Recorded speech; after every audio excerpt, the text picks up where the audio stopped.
امریکہ اور ایران کے درمیان جھڑپوں کا سلسلہ جاری ہے۔ امریکی سینٹرل کمانڈ نے ابنا ہرمز میں بین الاقوامی بحری آمد و رفت کے لیے خطرہ بننے والے 2 ایرانی ڈرونز مار گرانے کا دعویٰ کیا ہے۔ سینٹ کام نے اپنے پیغام میں باور کرایا ہے کہ امریکی افواج ایرانی جارحیت کے خلاف دفاع جاری رکھنے کے لیے مکمل طور پر تیار ہے اور کسی بھی خطرے کا مقابلہ کرنے کے لیے اپنی پوزیشن پر ڈٹے ہوئے ہیں۔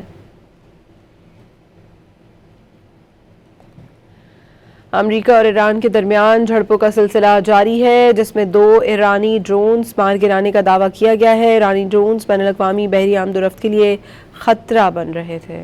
امریکہ اور ایران کے درمیان جھڑپوں کا سلسلہ جاری ہے۔ امریکی سینٹرل کمانڈ نے ابنا ہرمز میں بین الاقوامی بحری آمد و رفت کے لیے خطرہ بننے والے 2 ایرانی ڈرونز مار گرانے کا دعویٰ کیا ہے۔ سینٹ کام نے اپنے پیغام میں باور کرایا ہے کہ امریکی افواج ایرانی جارحیت کے خلاف دفاع جاری رکھنے کے لیے مکمل طور پر تیار ہے اور کسی بھی خطرے کا مقابلہ کرنے کے لیے اپنی پوزیشن پر ڈٹے ہوئے ہیں۔